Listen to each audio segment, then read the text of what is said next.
About Canterbury and hearing that last member who just talked about what's going on in Auckland. Look, for the people out there listening tonight, I want to read what the review group unanimously concluded. The institutional failure in Environment Canterbury requires comprehensive and rapid intervention on the part of central government to protect and enhance both regional and national well-being. Failure to intervene would lead to continued lack of progress in water management in Canterbury. Mr Speaker, the review panel that undertook a series of consultation with councillors and various review groups up and down Canterbury come to that conclusion. Mr Speaker, they got to the situation where they found that Environment Canterbury was broken. They found the situation that the tyranny of democracy here, Mr Speaker, is the people that come into people's offices and they say, Environment Canterbury is not delivering what we want. Environment Canterbury is not delivering the needs of the people.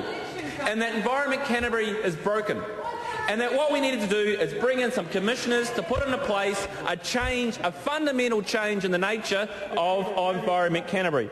When you look at the review report, Mr Speaker, there are a series of recommendations, and tonight the focus has been on water.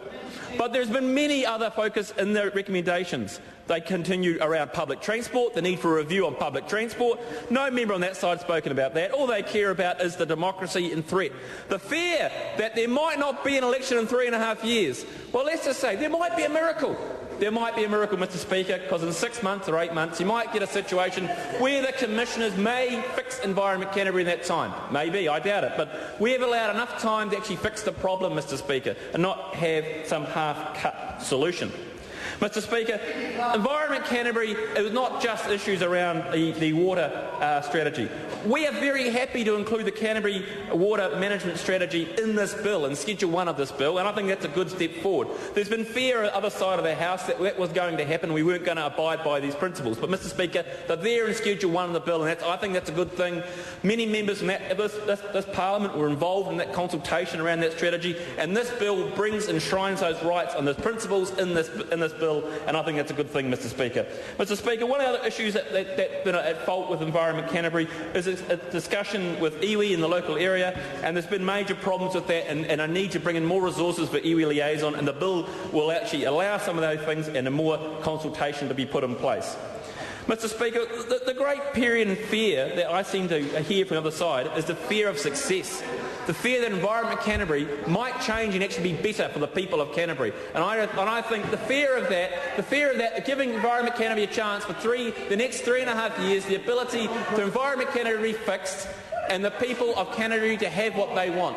They want a council that delivers them the resources and that they actually want. And it's not just across the councillors, it's across the entire council. The council is broke, Mr Speaker. And I look forward through the remaining stage of this bill, the discussions from the raucous banshee across the other side of the House, and sitting down and we actually hear that. Thank you very much. Point of order. I want a point of order. The Honourable Clayton Cosgrove. Sir, your predecessor asked me to withdraw a name that I used for a colleague across the House, which I did, in order to be consistent. I think a far more benign one than the rudeness of that member in his last comments. I'd invite you maybe to take some actions. Well, excuse me. As I recall the comment, it was something about a banshee, a raucous banshee. And I would have thought that this is not a particularly offensive term. It's very graphic, it's colourful, it's one that's not often heard, but I wouldn't have seen that it was necessarily offensive, and I often like to have a bit of colour, so I'm not going to take any offence. Mr Speaker.